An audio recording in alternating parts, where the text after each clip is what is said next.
Poople's Cat. Just going to do a video where I show a bunch of graphs and I react to the graphs and I kind of react to the IPCC report that came out. Obviously, if you're not particularly interested in climate change as a topic, then you should skip this video. But I think most people will find parts of the video interesting, whether they accept the science of climate change or not.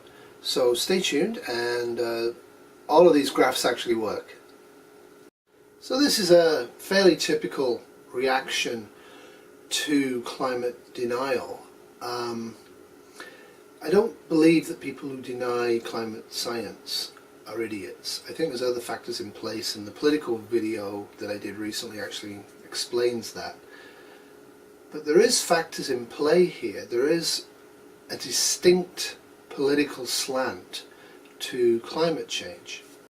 And it's all basically red herrings. The truth of it is that the planet is warming up and the oceans are warming up. The truth of it is it's really clear that humans have caused most of that warming, if not all of it, over the last few years. What that's going to do is, it's already doing it, it's going to make the oceans hotter, it's going to make ice in both glaciers and the ice caps and Greenland less in extent. That's going to affect us. Now previously, the governments that control the IPCC report have given people the impression that we have until 2100 before there'll be major effects from all of this. And I don't know about you, but I'm not really that keen on 2100. I'd like it to be a nice place, but I don't really have much skin in the game. But what I don't have is the ability to look at 2040, which I might probably be dead by then. But I don't have the ability to look at 2020 and see major changes and major disruptions in an impartial way. It's personal. And I think one of the issues is that people who don't respect science of the climatology are actually feeling a little bit concerned. Because when you have an entrenched position, climate change is natural, it's a cycle, it's happened before, it will be just fine, don't worry, because the economy always fixes everything, they must be feeling a little uncertain. And so I think, rather than calling them idiots, like the British Broadcasting Company did, I don't think you are idiots. I think what's going on here is that we are looking at something we don't really understand.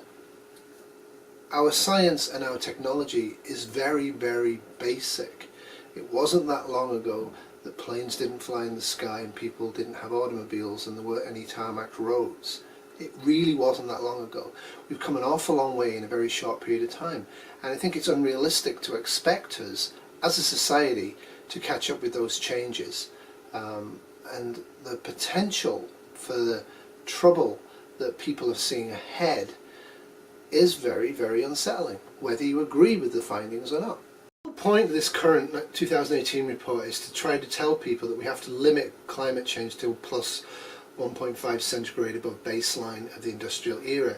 Now the baseline is an arguable fact, but the truth of the matter is we're already within 0.7, if you're completely optimistic and fudge the data, of that happening. But we're probably within 0.2 or 0.3 centigrade of actually hitting 1.5. So what they're looking at is the effects of climate as they expect it to affect the Earth's population of humanity by a degree rise over baseline of 1.5. And they're saying 1.5 is where we need to hold the line, because if we hold the line at 2 centigrade, which was a made-up figure by a journalist, by the way, the disruption will be so much worse than if it's 1.5. Yeah, that's true. That's very, very true. So what you're seeing here with this one is total emissions from fossil fuels and industry, an atmospheric increase of carbon dioxide in gigatons of carbon dioxide a year. Now this is an interesting figure because this sort of science is everywhere, these graphs are everywhere. And if you look at this, you'll see quite clearly that it's not really increasing and it's getting better. So although we're releasing lots more carbon dioxide, it's not really having an effect because the Earth's oceans mainly, with some trees, are actually capturing it for us. So that's good news, right? Well, data can lie, data can be manipulated.